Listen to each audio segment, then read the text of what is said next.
Aleluya. Estamos gozosos en el Señor esta mañana. Damos la gloria solamente a Cristo Jesús. Amén. Aleluya. Vamos a alabar en esta mañana realmente con un corazón sincero y dispuesto, porque Él se lo merece todo. Amén. También saludamos a aquellos que están a través de las redes sociales, pero también les digo que es mejor estar aquí que allí. Amén.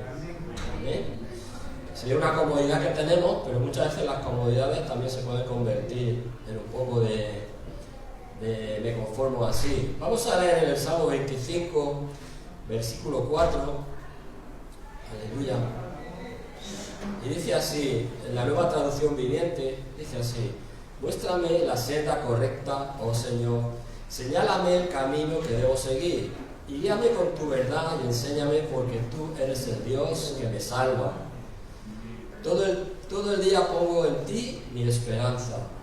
Recuerda, oh Señor, tu compasión, tu amor inagotable que me has mostrado desde hace siglos.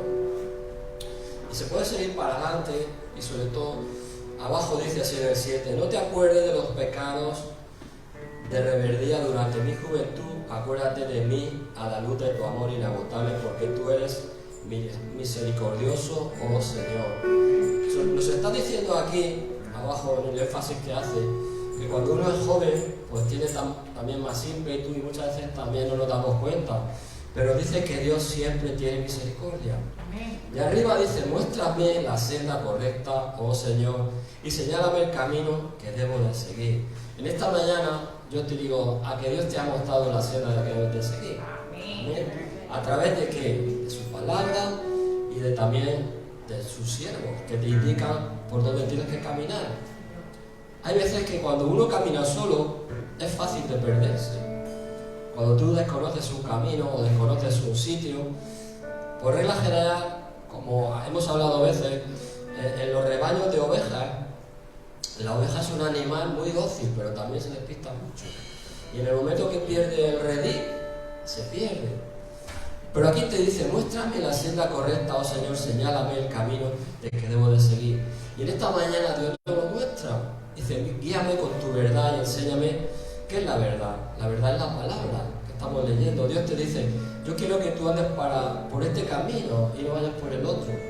Porque muchas veces las comparaciones de la vida siempre son caminos que los toman equivocadamente o caminos correctos. Pero todos los caminos que Dios te conduce son los caminos correctos. Amén. Amén. La palabra te conduce y ahí no te vas a equivocar. Porque hay veces también que uno dice, bueno, voy a echar por este camino. Uno en su terquedad, en su necedad, voy a echar por aquí. Pero Dios te está diciendo, no eches por aquí, porque yo te estoy mostrando por donde yo quiero que tú camines. Dice, guíame con tu verdad y enséñame, porque tú eres el Dios que me salva. En la otra traducción dice, el Dios de mi salvación. Y Dios te salva y te sana.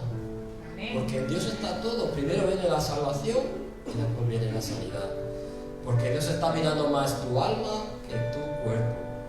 Puedes seguir leyendo, dice, recuerda,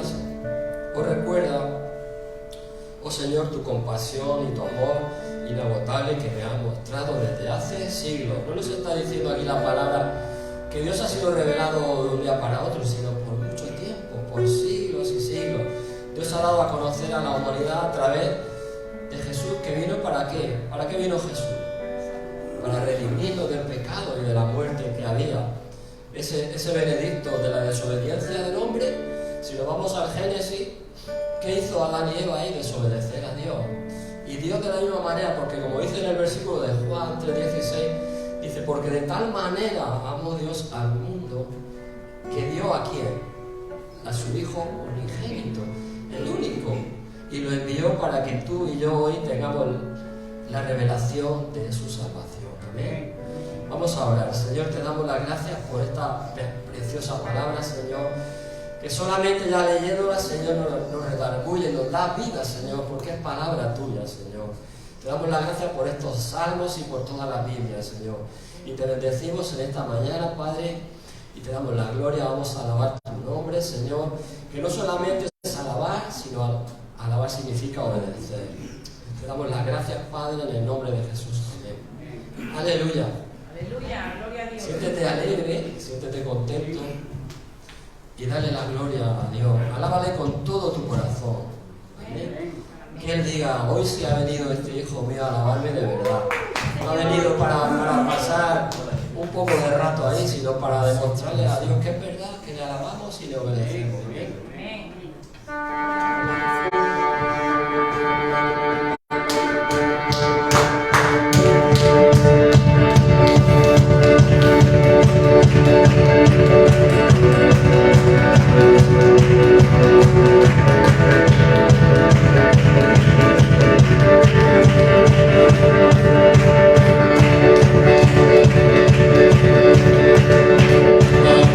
Solo en ti.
justicia y tu verdad.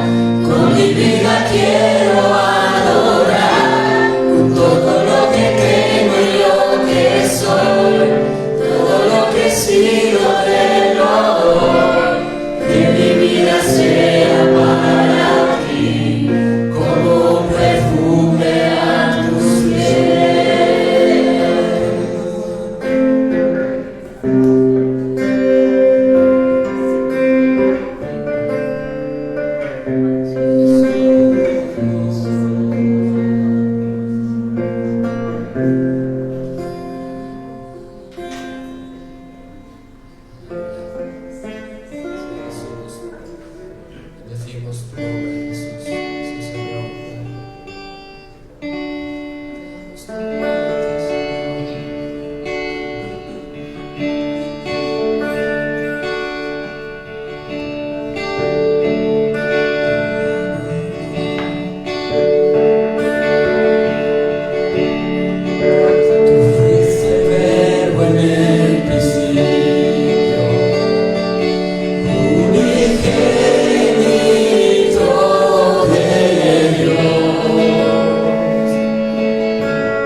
Eres digno de gloria, Señor.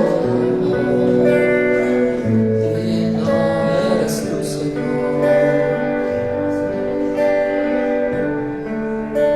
Majestuoso eres tú.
Cuán hermoso es tu nombre, Jesús. Sí, Jesús, cuán hermoso tu nombre es, Señor. Aleluya. Sí, Jesús. Tenemos ganas de alabar al Señor. Dale toda la gloria, Jesús. Una más. Una canción más. Aleluya.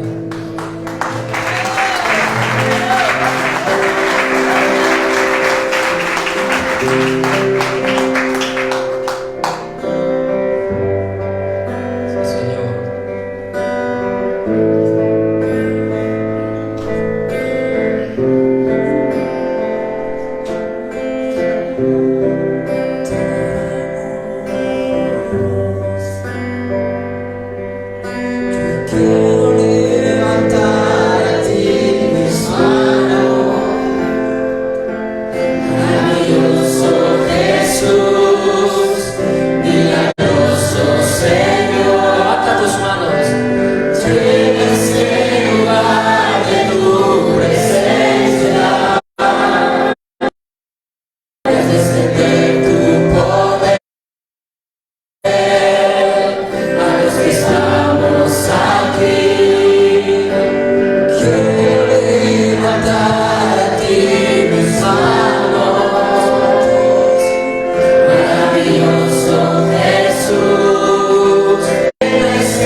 Hola y buenos días, que Dios me les bendiga a todos en esta mañana. Amén. Vamos a darle al Señor toda la gloria y toda la honra que se merece. Amén. Abrimos nuestro libro, la palabra del Señor en el libro de Eclesiastés.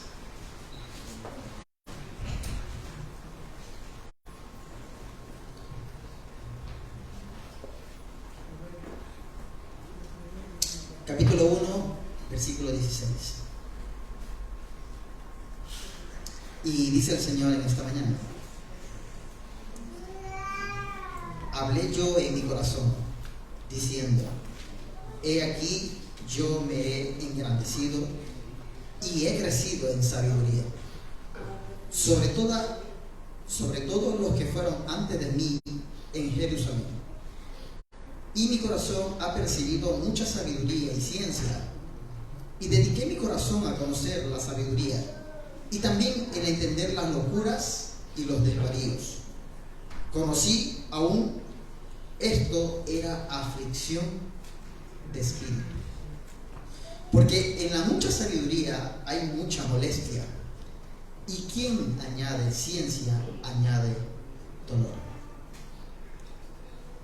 Amén. Amén. Mis amados hermanos, un gran hombre como Salomón quedó frustrado que ante todo el poder que fue otorgado a través de Dios en su vida, él pidió sabiduría, fue engrandecido en riquezas, pero se quedó frustrado porque se dio cuenta que en lo terrenal todo es vanidad. Todo es vanidad. Cuando le damos valor a las cosas terrenales, estamos yendo hacia una dirección vana. Se nos olvida que hemos perdido el valor a lo que es mucho más importante. Y aquí que Salomón vio que ver todo lo que está por debajo del sol no nos conduce a nada.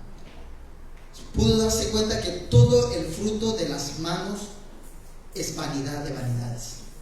Pero hay algo que sí podemos llevarnos hacia el reino de los cielos, es cuando ponemos nuestra fe en nuestro Señor Jesucristo, cuando ponemos la mirada en Él, cuando buscamos su rostro ante todo.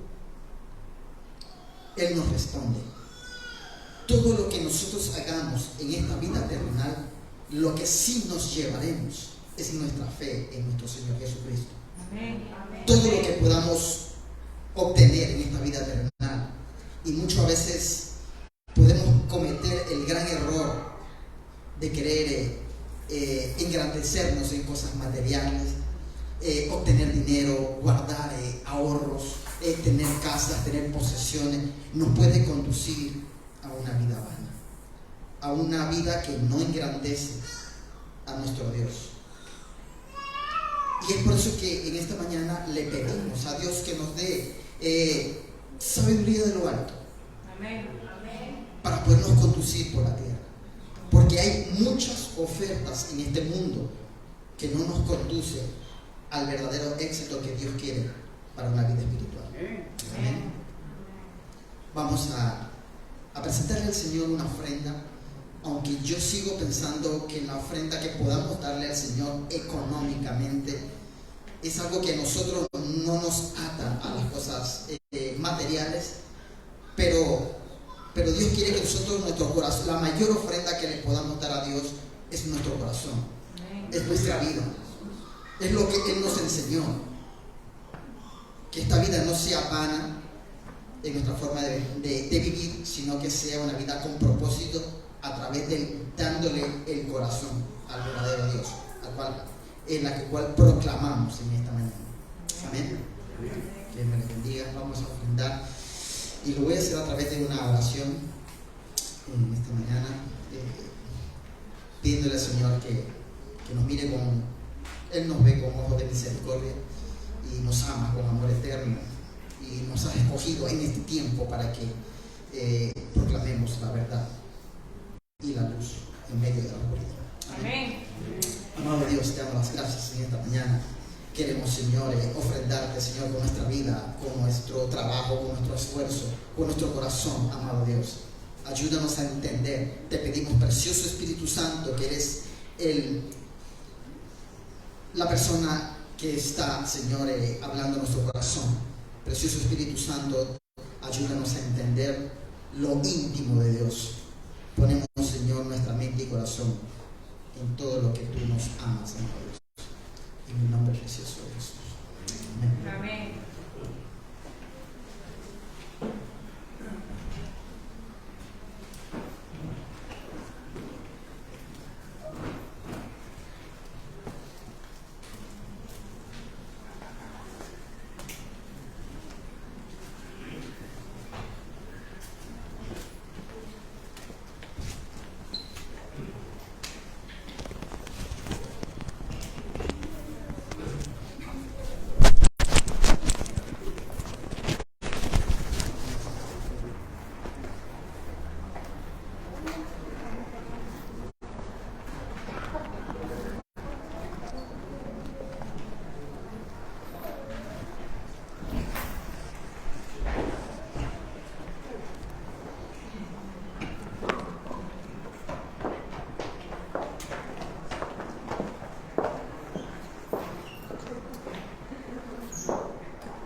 Gloria a Dios.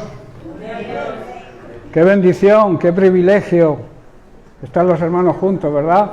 Un día más en la presencia del Señor, ministrándole con nuestra alabanza, ministrándole con nuestra adoración y también recibiendo la ministración de parte de Él, que es a través de su palabra.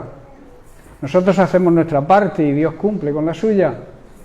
Así que vamos a tener un corazón abierto, olvidémonos de problemas, quizá prisas o qué sé yo, cosas que impidan que estemos centrados en lo que Dios quiere comunicarnos en esta mañana. Y es un privilegio escuchar la voz de Dios. No me escuchéis a mí, yo soy simplemente una vasija que Dios utiliza, que Dios usa. Yo le pido al Señor siempre que sea Él quien hable y que yo quede a un lado. Esa es la idea de todo predicador que se precie, no figura de él, sino que sea Dios el protagonista, que sea su palabra quien nos toque y llegue a nuestro corazón. Así que os doy un saludo, la bienvenida, también a aquellos que nos siguen por redes sociales, y vamos a seguir con el tema que seguramente terminemos hoy, no lo sé, el Espíritu Santo sí lo sabe, si terminamos bien y si no, pues seguiremos el año que viene, porque ya el próximo domingo es Año Nuevo. Bien, el tema sabéis que es seguir a Cristo, y seguir a Cristo de la forma que hay que seguirle, de la manera que Él nos exige que debemos seguirle, no a nuestra forma, no a nuestra manera, seguirlo como Él quiere que le sigamos, no por ningún capricho, sino por nuestro propio bien. Dios quiere bendecirnos con su palabra, Dios quiere bendecirnos con toda la provisión que hace en nuestra vida, nuestras cosas materiales que necesitemos, también nuestra sanidad. Él cubre también la necesidad de la sanidad si estamos enfermos. Él lo ganó todo en la cruz del Calvario para nosotros, y nosotros somos unos privilegiados de tener a un Dios tan bueno y tan amoroso, que un día nació en este mundo, se hizo hombre en la figura de Jesucristo y vino a nacer. Pero el real nacimiento, ¿cuál es? El nacimiento verdadero es cuando Cristo nace en nuestra vida, cuando Cristo nace en nuestro corazón. Ese pesebre que es nuestro corazón, que es nuestro espíritu, necesita el nacimiento de Cristo. Si no ha nacido Cristo en tu corazón, podrás celebrar todas las Navidades que el mundo celebre, pero no será una verdadera Navidad, porque la verdadera Navidad es que Cristo nazca en nuestros corazones. Esa es la esencia del Evangelio. Cristo vino a este mundo a traernos luz en medio de tantas tinieblas. Sabéis que la luz representa la sabiduría, la santidad, la pureza, y las tinieblas significan todo lo contrario, la oscuridad, el pecado, la ignorancia.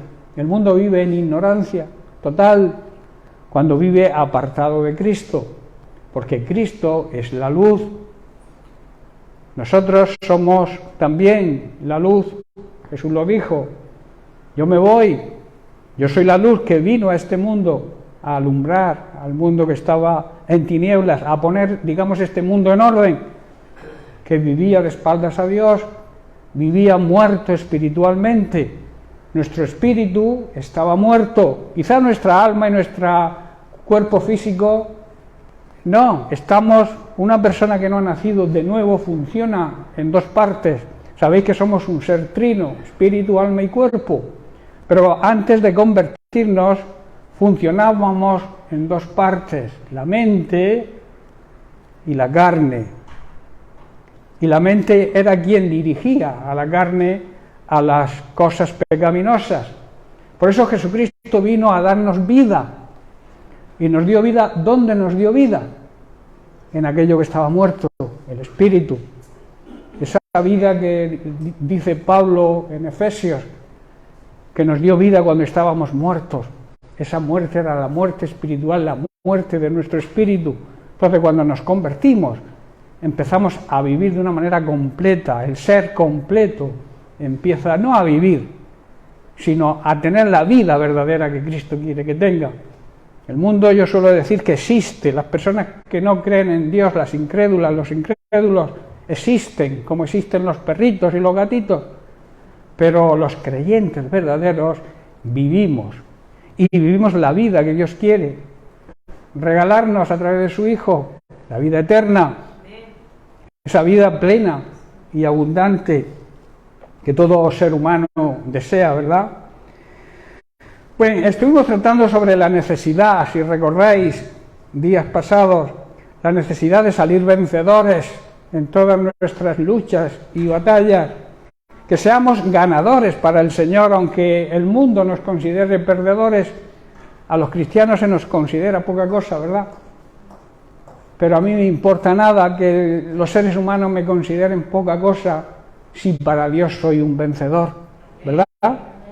Entonces, lo importante es cómo nos ve Dios, y para Dios somos la perla preciosa de su creación, que nos amó tanto que envió a su Hijo a la cruz para morir en nuestro lugar, porque nosotros merecíamos la muerte que sufrió Cristo, pero Él preparó ese plan de salvación para todo el ser humano. El ser humano estaba muerto, y el Padre y el Hijo acordaron un plan de salvación para la humanidad, y ese plan se llama Jesucristo, y se hizo hombre, nació como cualquier ser humano, nació de una virgen, engendrado por el Espíritu Santo. Ahí no intervino ninguna materia humana, ningún ser humano, porque lo que engendró María era algo divino y no necesitaba nada del ser humano. Eso es difícil de entender para las mentes incrédulas, pero yo lo creo firmemente, que María concibió por el Espíritu Santo, porque lo que iba a venir a este mundo, era el plan de salvación de Dios, que era Jesucristo. Pero claro, para entrar en este mundo debía nacer, igual que nacemos todos, de una mujer, ¿verdad? Aquí no puede entrar, ningún ser humano puede entrar en este mundo si no es de esa forma. Y Jesucristo, para poder entrar en nuestro mundo, tuvo que hacerse un hombre como tú y como yo, un ser humano. Y luego demostró su humildad, naciendo en un sitio donde todos pueden tener acceso a él. La simbología del pesebre es eso. Él podría haber nacido en un palacio, pero claro, al palacio ¿quién va? Ciertas élites de personas. Pero él nació en un pesebre para que todo aquel que quiera y desee acercarse a él está ahí. ¿Estáis comprendiendo, hermanos? Ahí demuestra, ahí empieza a demostrar la raíz de todo cristiano verdadero, que es la humildad. Él nos marcó ahí el principio de humildad y luego más adelante en su ministerio también lo afirmó diciendo que yo no he venido a que me sirvan, sino he venido a serviros. Eso es humildad. Y también dijo, aprended de mí, que soy manso y humilde de corazón. Y ahí la necesidad de que nosotros, para poder llevar una vida cristiana, esa vida plena y abundante que Él desea que llevemos, lo primordial es la humildad. Ningún orgulloso ni soberbio los puede usar el Señor, porque entonces iría en contra del principio básico de la humildad. La pregunta que nos hacía Jesús, si recordamos, es ¿de qué nos sirve ganar todo el mundo si luego perdemos nuestra alma, si nuestra alma se condena? También estuvimos estudiando la necesidad de ser fieles al Señor hasta el final, y así recibiremos la corona de la vida eterna. O sea, la vida eterna empezamos a vivirla aquí, pero luego seremos coronados con la plenitud de la vida eterna en la presencia de Dios el Padre. Tremendo. Y de Jesucristo. Eso es lo que significa que seremos coronados. La vida eterna comenzamos a vivirla en el momento que lo decidimos nosotros, que es aceptando a Jesucristo como Señor y Salvador, andando en obediencia a su palabra, siendo humildes, y entonces comenzamos a vivir la vida eterna aquí. Pero la coronación de esa vida la tendremos en el cielo, en la presencia del Padre y de Jesucristo. Hermano, una de las maneras de mantenernos fieles es llevando a cabo la Gran Comisión. Hoy se habla mucho de la estrella de Belén y todo esto, ¿verdad? ¿Sabéis que nosotros somos, digamos, como la estrella de Belén? ¿Qué hizo la estrella de Belén? Guiar hacia estas personas a los pies del Señor. Tú y yo somos, digamos, la simbología de esa estrella. Tenemos que llevar a tantas y tantas personas que lo necesitan a los pies del Maestro, a los pies del Señor, ¿verdad? ¿Te consideras una estrella?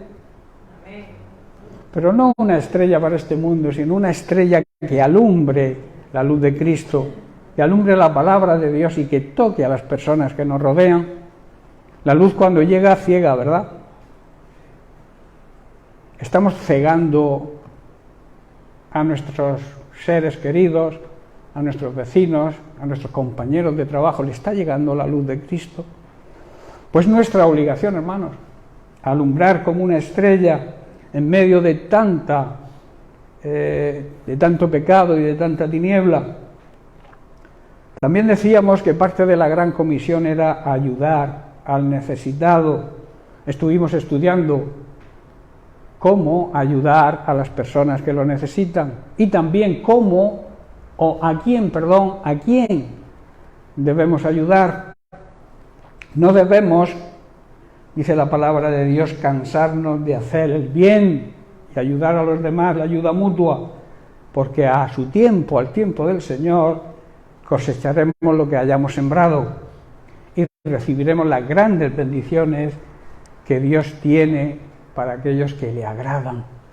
¿Estamos agradando a Dios Estamos trabajando en la obra, en la gran comisión, en alumbrar, llevar la luz de Cristo. Hermanos, para cubrir nuestra necesidad, y esto es un principio básico, la única condición e indispensable es buscar el reino de Dios. Y buscar el reino de Dios es llevar a cabo la gran comisión. Buscar el reino de Dios es avanzar, que el reino de Dios avance. ¿Cómo avanza el reino de Dios? Robándole almas al diablo. Vamos conquistando territorios para nuestro Señor. Cada alma que tú ganes para Cristo es un paso adelante del reino de Dios. Y entonces despreocúpate de tu necesidad porque Dios te promete que la va a cubrir. Hermanos, para todo esto necesitamos saber lo que significa lo que ocurrió hace más de 2000 años en una cruz en el Monte Calvario. Realmente sabemos que ocurrió, pero no llegamos quizá, porque igual no nos hemos preocupado, no nos hemos metido escudriñando la palabra de Dios para descubrir por qué Jesucristo tuvo que morir en una cruz tan salvajemente. ¿Por qué se cometió esa tremenda injusticia con aquel que no llegó nunca a pecar? Que lo que predicaba era el amor hacia incluso los enemigos.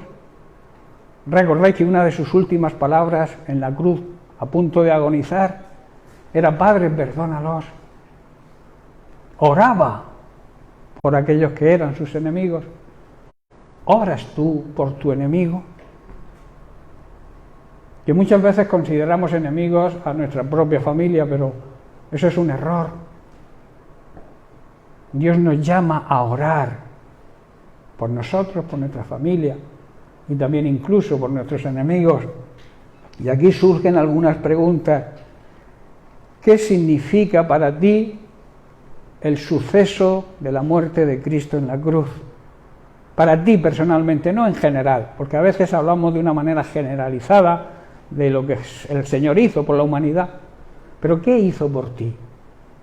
Plantéate esa pregunta en intimidad con el Señor.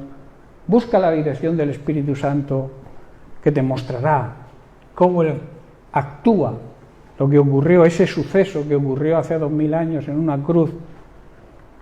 ¿Qué es lo que importa para ti o qué repercusión tiene en tu vida? ¿Entiendes esa repercusión? ¿Comprendes que Jesús murió en la cruz para salvarte de la condenación eterna? ¿Entendemos eso, hermanos? ¿O lo consideramos como algo histórico que está ahí, que es bonito, que el Hijo de Dios nació, se hizo hombre, el mundo hoy celebra fiestas y festejos en honor a aquel que ni lo consideran? Imaginaos qué tremenda congruencia, ¿no? Incongruencia. Celebran la Navidad de Cristo sin pensar ni siquiera en Cristo y lo que hizo por nosotros. Que lo importante no fue su nacimiento. Fue importante, claro, porque tenía que nacer para poder morir después. Lo importante es lo que ocurrió en la cruz del Calvario. Hay predicadores que predican un evangelio sin cruz. Y Jesús dijo que el que quiera ser su discípulo debe coger cada día su cruz, porque si no, no es posible seguirle, porque el camino que siguió Cristo fue el camino de la cruz. Él crucificó su propio ego, su privilegio de ser Dios.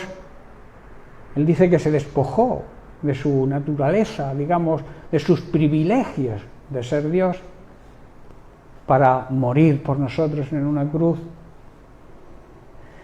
¿Andas, caminas cerca de la cruz de Cristo? Otra de las preguntas. Y la siguiente pregunta: ¿qué necesitamos para estar cerca de la cruz de Cristo? Hay algunas, digamos, condiciones para esto. Cuando estamos cerca de Jesús, cuando convivimos con su palabra, cuando su palabra mora en nosotros, en nuestra, digamos, relación personal con el Señor, nuestra vida familiar, nuestro entorno de amistades, nuestro trabajo, convivimos ahí, convive la palabra de Dios, o cuando nos interesa la cogemos y cuando no la apartamos. Es una realidad que ocurre, que muchas veces negamos, como hizo Pedro, al Señor, para que nadie nos pueda acusar de nada, para poder llevar una vida tranquila sin que nadie se meta con nosotros. Eso es lo que hizo Pedro, ¿verdad? Lo negó. ¿Por qué? Porque no seguía al Señor como hay que seguirlo de cerca. Que la palabra de Dios esté cerca de nosotros cada vez que tengamos que tomar alguna decisión, o simplemente que nos acompañe siempre en nuestra vida cotidiana, porque debe ser nuestro alimento espiritual. En la carta a los Filipenses, capítulo 2, versículos 5 al 8, el apóstol Pablo nos exhorta y nos dice: haya pues en vosotros este sentir que hubo también en Jesucristo, en Cristo Jesús, el cual, siendo en forma de Dios, en otras palabras, siendo Dios, no estimó el ser igual a Dios como cosa a la que aferrarse. O sea, como he dicho, desestimó los privilegios de ser Dios, y tomando forma de siervo, él declaró, como he dicho también al principio, él declaró que él no vino a ser servido, sino a servir.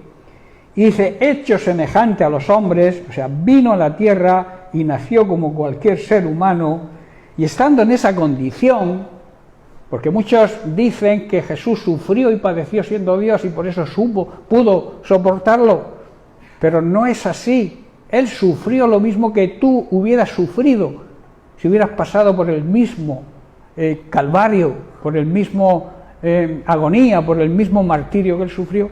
Él padeció de la misma forma que hubiéramos padecido nosotros.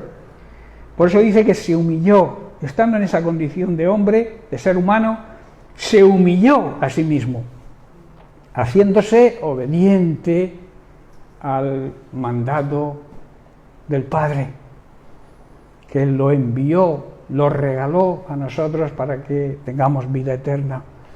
Eso también debemos valorarlo en su justa medida, porque el Evangelio de Jesucristo es dar. Hay personas que se acercan a la iglesia o a los cristianos para recibir, pero nunca dan nada. Y el Evangelio es dar. El Padre dio, regaló al Hijo, y el Hijo se dio a sí mismo, ¿verdad? Pero luego recibió el gozo. ¿Sabéis cuál era el gozo, la recompensa del Señor?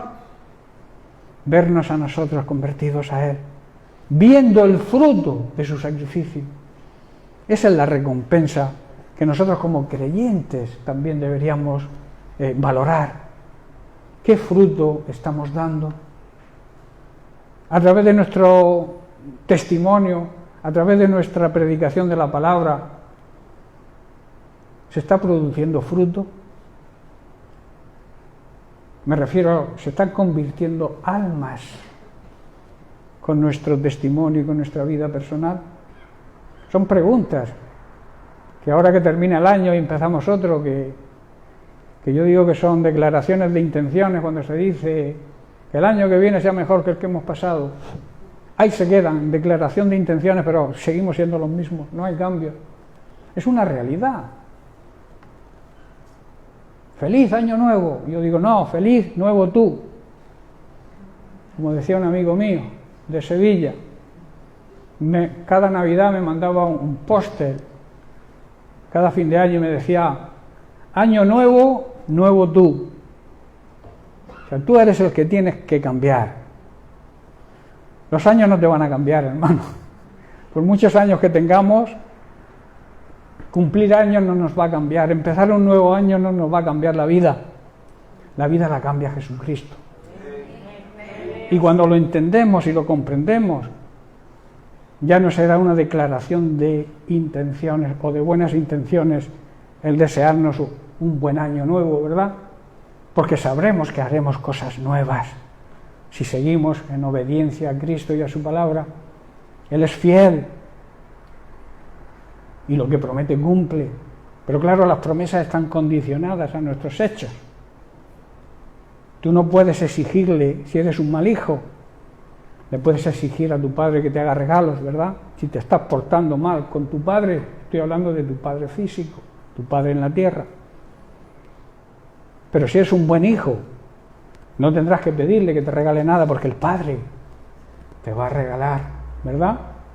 Pues lo mismo ocurre con nuestro Padre Celestial. Cuando andamos en obediencia, aparte de cubrir nuestra necesidad, nos va a hacer quizás regalos, cosas que quizás no necesitemos, pero que el Señor, por su amor y su misericordia, nos va a dar. Pero para eso debemos andar en obediencia, debemos andar en santidad. No podemos andar en pecado y exigirle a Dios nada, porque no nos escucha. ¿Sabéis que Dios está peleado con el pecado? Que donde está el pecado no está Dios, y donde está Dios no hay pecado. Si hay pecado en tu vida es porque no está Dios. Si estuviera Dios no habría pecado. No sé si estáis comprendiendo el juego de palabras. El pecado levanta un muro de separación entre Dios y los hombres, los seres humanos. Y Jesucristo vino a derribar ese muro. A decir, mira, el pecado sí, ellos son culpables. Merecíamos lo que Jesucristo sufrió.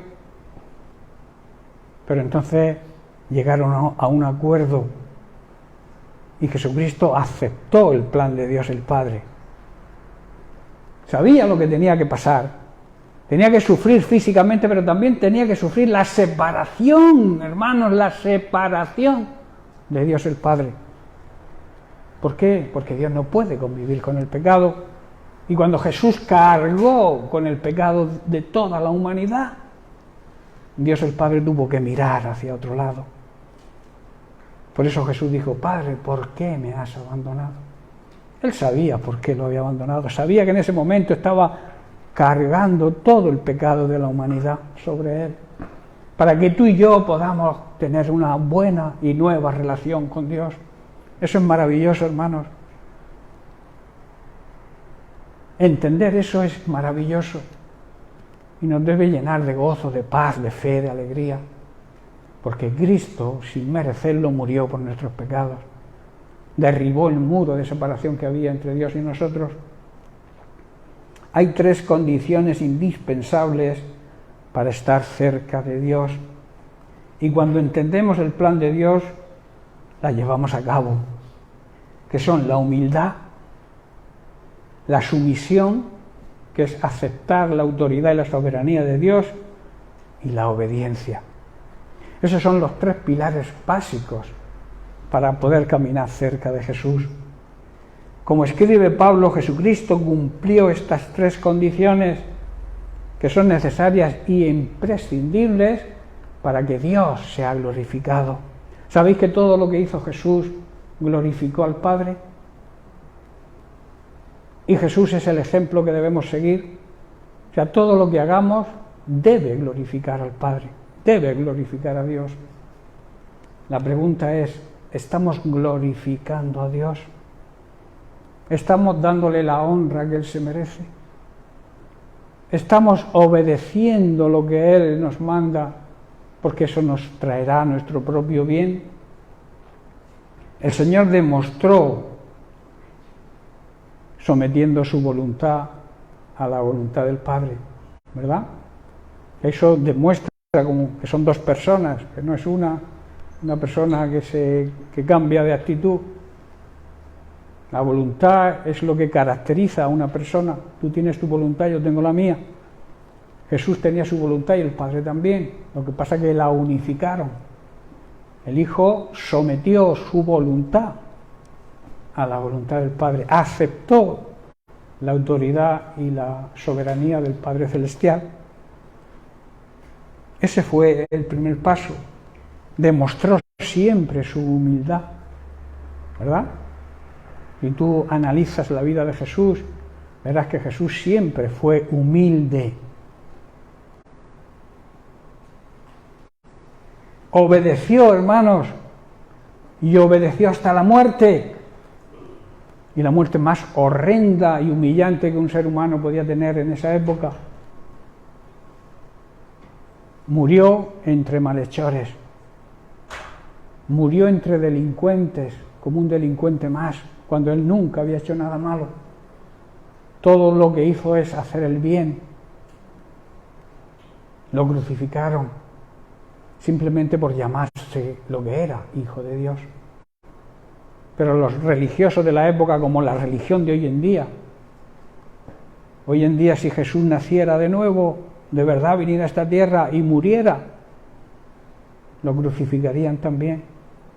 Lo crucificaría la religión, porque la religión marca un orden que ni el propio Dios puede entrar en ese orden, ¿verdad? No he tenido más que analizar lo que es una religión, normas, preceptos, obligaciones que el hombre pone, no Dios, para poder acercarnos a Dios, pero el camino de acercamiento a Dios lo creó el propio Dios. El camino es Jesucristo. No hay otro camino, hermanos. Por eso la religión quiere, mediante otros caminos que ha creado, llevarnos a la ignorancia. Y muchos son arrastrados por esa ignorancia, que a veces son disparates si te pones a analizarlo, ¿verdad? Arrodillarte ante una imagen, creer que esa imagen te puede hacer algo, eso es un disparate. Eso la mente humana que tenga 2 dedos de luz no lo puede aceptar. Que yo coja un trozo de madera, haga una imagen, yo la arreglo, la adorno, la pongo en un sitio y luego me arrodillo y le pido, cuando la imagen la he hecho yo. Esos son, la Biblia lo llama sutilezas elocuentes o disparates. Hay una versión que llama eso disparates. Jesucristo, como digo, fue ejemplo de sumisión, de humildad y de obediencia. ¿Podemos nosotros llegar a este nivel de sumisión, de humildad y de obediencia a Dios? Plantéate también esa pregunta. Sería bueno que tuvierais nota, que tomarais nota de todas estas preguntas y en vuestra intimidad con el Señor intentarais buscar la respuesta, porque seguro que el Espíritu Santo os la va a mostrar. Solamente teniendo una cercanía con Cristo, solamente conviviendo con su palabra para aprender de Él, podemos llegar a conseguir estas 3 condiciones indispensables para estar cerca de Jesús. No hay otra. La sumisión, aceptar la soberanía y la autoridad suprema de Dios, la humildad, ser humildes, y la obediencia a toda su palabra, porque algunos obedecen parte de la palabra de Dios, pero eso es desobediencia también, porque hay que obedecer todo lo que la palabra de Dios dice. En el Salmo 111, versículo 10, el salmista declara lo siguiente: el principio de la sabiduría es el temor de Dios. La base de la sabiduría, de la verdadera sabiduría, es temer a Dios. Buen entendimiento, sigue diciendo el salmista, tienen los que practican, los que obedecen sus mandamientos. Su loor, su honra permanece para siempre. Hermanos, honrar, respetar y obedecer al Señor es la base de la verdadera sabiduría. Todos los que obedecen los mandamientos de Dios van a ir creciendo en sabiduría. Salomón también dijo en el libro de Proverbios que de la misma manera que la luz está por encima de las tinieblas, la sabiduría está por encima de la necedad. Y la necedad es no escuchar la voz de Dios. La necedad es no obedecer sus mandamientos.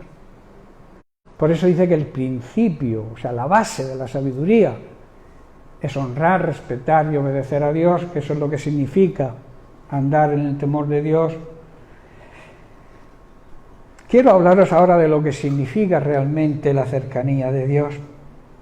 Muchos llamados creyentes piensan o creen que Dios a veces se aleja de nosotros. Y además se lamentan diciendo que Dios me ha abandonado, Dios me ha dejado. Eso es un terrible error. La tendencia del ser humano es a justificarse siempre. Cuando tú andas lejos de Dios, dices que Dios te ha abandonado. Y eres tú quien se ha alejado de Dios. ¿Estás comprendiendo?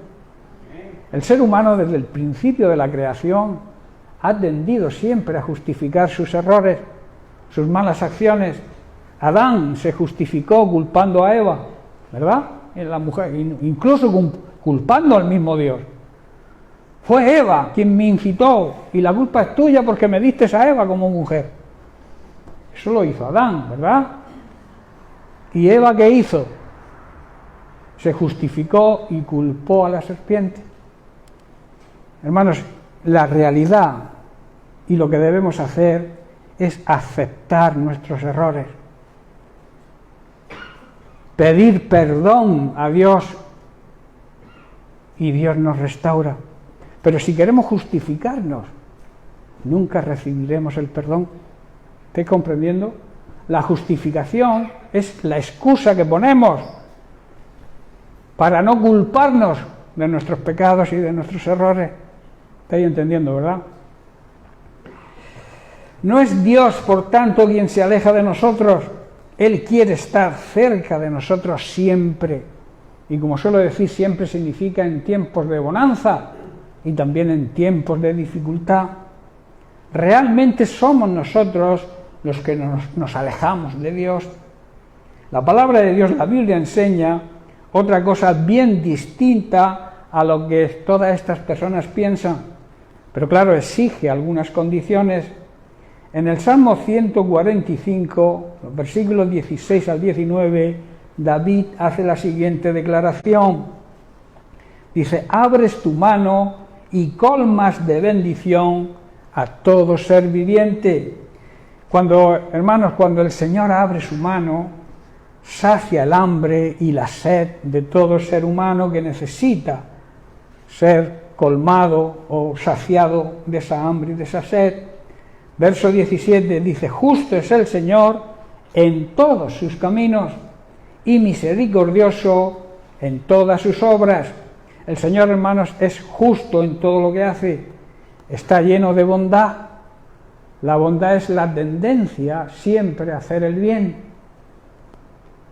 que es una característica del fruto del Espíritu Santo. Si tú tienes al Espíritu Santo, si tú has nacido de nuevo, esa cualidad debes tenerla, esa tendencia, no a hacer el mal, no a devolver mal por mal, sino a hacer el bien.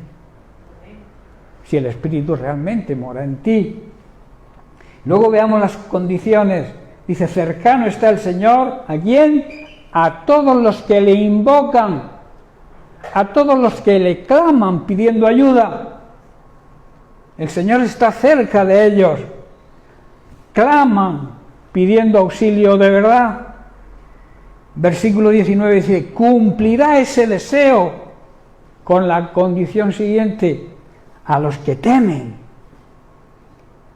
al Señor, a los que honran, le respetan y le obedecen. Entonces oirá el clamor de ellos y los salvará. Tremenda promesa, ¿verdad? Pero te pone una condición: honrar, respetar y obedecer a Dios. Son tres palabras que deberíamos grabar en nuestra mente y en nuestro corazón: honra, respeto a su palabra y obediencia. Son las tres palabras que significan andar en el temor de Dios, porque Dios concede todos los deseos, todas las necesidades que tengamos, y oirá nuestro grito de auxilio, nos rescatará cuando le temamos, y le temamos de verdad. Hermanos, la distancia que nos separa del Señor la marcamos nosotros. Él quiere estar cerca de nosotros siempre. Estamos tan solo, hermanos, a una oración de esa cercanía. ¿Sabéis que orar es hablar con Dios? Y para hablar con Dios hay que estar cerca de Él. Si yo quiero hablar con Diego, no voy a esperar a hablar con él cuando esté en Caravaca, ¿verdad? Tendré que aprovechar que está aquí cerca para poder hablar con él, sin usar el teléfono. Claro, hoy en día con las tecnologías nuevas, aunque esté en La Coruña, puedo hablar con él. Pero en el tiempo de Jesús no había teléfonos móviles, ni había WhatsApp. Era el Espíritu Santo quien movía a las personas. Entonces, si yo quiero escuchar la voz de Dios, tengo que caminar cerca de Él. ¿Verdad? Dios, hermanos, nos ha concedido el privilegio de la oración, que muchos ven como una carga, como una obligación, pero es un gran privilegio. Es un arma que Dios nos ha concedido para poder hablar con Él. Aparte que es también su deseo, y porque recuerda que nos creó con el propósito de tener comunión con nosotros y poder depositar todo su gran y eterno amor en nosotros. Ese fue uno de los propósitos por lo cual fuimos creados, para poder tener una relación íntima con nosotros y depositar todo su amor sobre nosotros. Tremendo, ¿verdad?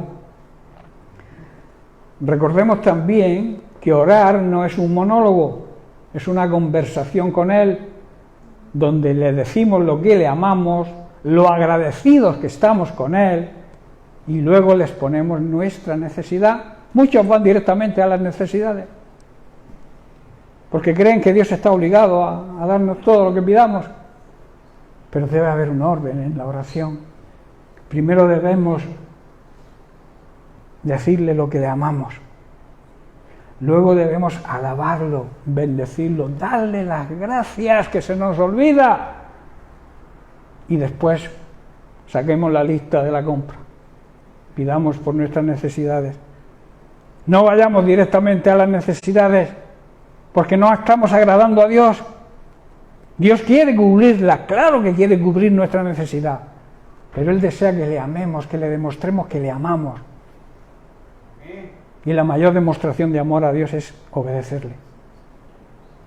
Y quiere que le adoremos, que también significa obedecer. La adoración sin obediencia no sirve para nada, no es adoración. ¿Estáis entendiendo, hermano? Hermanos, Dios a través de su palabra nos invita a hablar con Él de esta manera y dice que debemos hacerlo de una forma perseverante, o sea, constantes en la oración, y también con ruego. El ruego denota humildad. No podemos arrinconar a Dios. A veces ponemos a Dios entre la espada y la pared y le decimos: Señor, me tienes que dar, tú dame. Pero bueno, vamos a acercarnos a Dios con humildad, con ruego, no con prepotencia. Algunos se creen que tienen autoridad sobre Dios y le pueden decir a Dios: dame esto porque tu palabra sí lo dice. No, te lo va a dar si lo dice su palabra y estás de acuerdo, haciendo de acuerdo para que tú recibas lo que estás pidiendo. Pero debes hacerlo con ruego, con humildad. No podemos arrinconar a Dios. Y muchos lo hacen. Yo muchas veces oigo ciertas oraciones que digo: madre mía.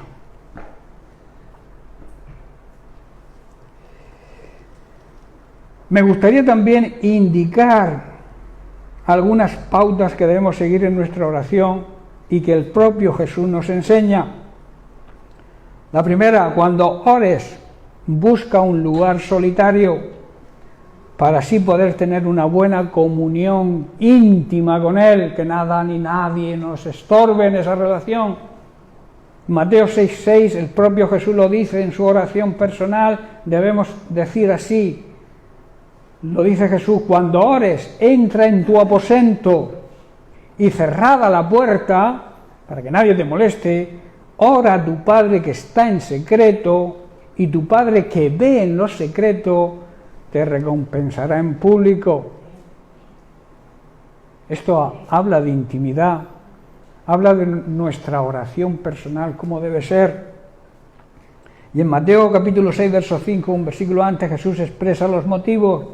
Dice, cuando ores no hagas como los hipócritas, aquellos que quieren aparentar lo que no son, a quienes les encanta orar en público, orar en las esquinas de las calles y en las sinagogas, donde todos puedan verlos.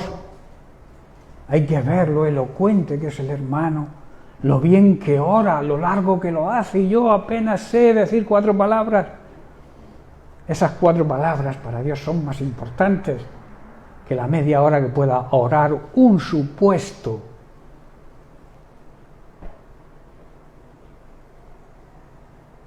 El hipócrita se cree mejor que nadie. Por eso no debemos abusar, como dice Jesús, donde todos pueden verle. Les digo la verdad, no recibirán otra recompensa más que esa, que el pueblo los halague, que los hermanos digan, uy, qué bien ora el hermano, qué bien lo hace. Dios mira el corazón, hermanos. Y 2 palabras sacadas de tu corazón, con tu lenguaje habitual, con tu forma de expresarte. ¿Creéis que Dios no te entiende? Claro que te entiende. Porque Él no mira lo que dices con tu boca, mira lo que hay dentro de tu corazón. Y ahí que Jesús les enseñara a orar a sus discípulos. Luego tenemos que en cuanto a la oración de intercesión, Pablo nos enseña que no importa el lugar para hacerlo, no hay un lugar obligatorio para orar. Muchos creen que si oran aquí en la iglesia tienen más mérito, tienen más influencia. La oración de intercesión puede ser en cualquier lugar. ¿Qué le dijo Jesús a la samaritana? Ya ha llegado el día en que ni en el monte Gerizim, ni en el templo, el Señor busca adoradores que le adoren en espíritu y en verdad, en cualquier lugar. Amén. Gloria a Dios. Es bueno reunirse como iglesia y orar, interceder, pero la intercesión también puede hacerla en casa, en cualquier sitio, en la calle, donde quieras. No hay lugar específico. Así lo dice Jesús. Quiero pues que los hombres oren en todo lugar. Todo lo abarca todo, ¿no? Es algo generalizado. Levantando manos santas, o sea, viviendo en santidad, sin ira ni contienda. Hermanos, Dios escucha nuestras oraciones, estemos donde estemos, pero eso sí, nuestra oración debe ser con sinceridad, sin hacerlo para que los demás nos halaguen, con humildad y con respeto, de la misma manera que un hijo se dirige a un padre terrenal. ¿Cómo te diriges tú a tu padre terrenal? ¿Menospreciándole? ¿O te diriges diciéndole que le amas? ¿Verdad? Yo cuando tenía a mi padre, que murió, va a hacer 3 años ahora, a mí me gustaba hablar con él, porque aún con 96 años que murió, me gustaba que me diera consejo. Hay hijos que no admiten consejo y cuando tienen 10, 12 años ya no quieren saber lo que hacen los viejos, le llaman viejos a los padres, que eso es una falta de respeto. Porque ni somos viejos ni somos jóvenes, somos personas. Algunos más maduros que otros, con más años que otros. Pero cuando tú utilizas la palabra viejo con desprecio, estás deshonrando a la persona que se lo dice. ¿Estáis comprendiendo, hermanos? Y hoy en día los jóvenes hablan de esa manera. Y a mí no me gusta esa forma de hablar. Cuando se dirigen a los padres, llamarlos mi viejo, mi vieja. No me gusta. A lo mejor no lo hacen sin maldad, pero no me gusta ese lenguaje. Denota falta de respeto. Por eso digo que debemos dirigirnos a nuestro Dios y Padre Celestial de la misma manera que nos dirigimos a nuestro Padre terrenal, que sabemos que nos ama y que nos va a respaldar en lo que le pidamos si puede. ¿Amén? La segunda pauta no es necesario lo que decimos tal y como lo expresamos en nuestra vida cotidiana. Dios escucha la forma en que lo decimos. Pero si esa forma sale de lo más profundo de nuestro ser, no es que yo algunas veces y en este tiempo se reciben felicitaciones, y cuando yo veo que alguien reenvía algo que otro ha escrito, para mí no tiene mérito ninguno, porque no sale de dentro de su ser. Si yo te digo algo, tiene que ser que salga de mi corazón. ¿Estoy comprendiendo? Hoy es muy habitual reenviar cosas, porque es lo cómodo, lo fácil. Leemos una frase bonita, la reenviamos, pero esa frase no es tuya, es de otro. ¿Es verdad? Yo prefiero que me diga, hermano, te amo, felicidades en tu cumpleaños, pero sé que ha salido de su interior, y no que me mande ahí un repertorio de ratones cantando el cumpleaños feliz. ¿Estáis entendiendo, hermanos? ¿Qué es lo que sale de nuestro ser, lo que el Señor aprecia? Aunque lo digamos que en un lenguaje cotidiano, la forma que tenemos para hablar, Él lo escucha, si realmente sale de nuestro corazón. En Mateo capítulo 6, verso 7, Jesús nos dice, y orando, no uséis vanas, que significa inútiles, repeticiones, como hacen los gentiles, que piensan que por su palabrería serán oídos antes. Jesús, son palabras de Jesús, no son mías. Al orar, no nos pongamos a repetir palabras. Yo a veces escucho oraciones y veo que por hacerlo larga, repiten lo mismo 3, 4, 5 veces. Es una necesidad aprender de Jesús. Y Jesús está diciendo aquí que no usemos vanas, inútiles repeticiones, porque el Señor sabe lo que hay en tu corazón. Y cuando sale por tu boca una vez, ¿por qué tienes que repetirle? Si Dios no se va a olvidar de la primera vez. No sé si estáis comprendiendo la idea. No quiero faltarle al respeto a nadie en este sentido. Cada uno que ore como... Pero a veces usamos repeticiones para hacer que nuestra oración sea larga. Y las oraciones no tienen por qué ser largas. Si analizáis cómo oraba Jesús, cuando llegaba un enfermo, un paralítico, levántate y anda. ¿Verdad? Debemos aprender de Jesús. Y Jesús nos dice eso. Tercera pauta.